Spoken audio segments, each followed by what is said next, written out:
Hi, my name is Heather Gill, and I'm a certified hypnotherapist, certified life coach, author, and self-proclaimed practical optimist.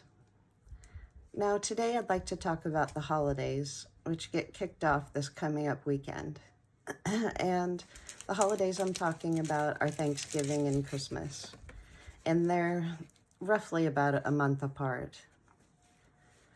Now, when I think about the holidays, I wonder, when did the things we look forward to become expectations? And how about traditions versus this is the way we've always done them, and a rigid adherence to how we think things should be done? Traditions are great things, and they can be used to bind us together and remind us of our common and shared history with our family and friends through the stories that we tell each other about holidays past and the times when we all had a good laugh when things didn't go the way we thought they should. But an expectation can become an irritation when things don't go the way that we'd planned. Like in the classic movie Christmas Vacation with Chevy Chase, where he wants to plan a good old-fashioned family Christmas, and one thing after another goes wrong. Every time I see that movie, I think that we can all see a little bit of ourselves in Chevy Chase's character, or at least I can, because I'm big into celebrating and preparing for the holiday. But do we always have to do everything the way that we've always done them in the past? Is there no room for new traditions and new ways of doing things, whilst keeping some of the old things that we really enjoy and look forward to sacrosanct? And I think that we can do little things that make the holidays more meaningful to us. We could, for example, if we don't go in the kitchen and help, go in the kitchen and ask what could be done. Or we could do little things for people in need. We can take cans into a local food donation box or donate $1, like most people do when they buy their groceries, to help feed a family in need. We could rake someone's leaves when they don't expect it to be done. We can, or maybe even they dread doing.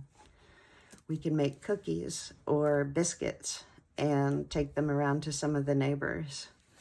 There are a lot of things that we can do, even if it's carving out a little time for yourself so that you can exhale in the midst of hurrying around everywhere and meeting people's expectations.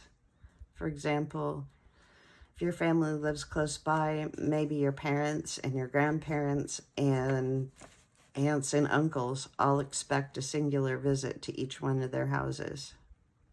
Why couldn't you just have a holiday party and invite everyone over and do Christmas Day with just your immediate family?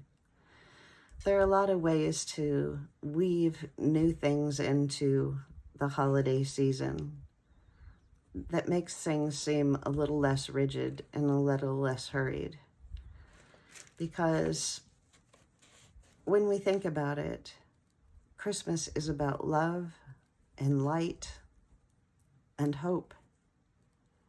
And I wonder how much the details really matter if we get those right.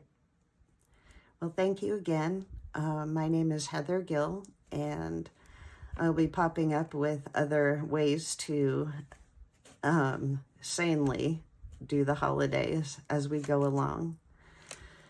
And I wanted to say thank you for listening, and I hope that each and every one of you has a very special holiday season without a lot of expectations, and without a lot of set in stones of this is the way we've always done it. Because, friends, there is a fine line between tradition and rigidity. And I think sometimes the rigidity can make us feel like we're going crazy. And it becomes about rushing here and there instead of what it's truly about. Again, my name is Heather Gill. If you want to talk during these times and vent and let off a little steam, I can be reached at www.heathergilllifecoaching.com. And I hope to see you next week. And as always, walk forward with your head held high and look for the good. Thank you very much.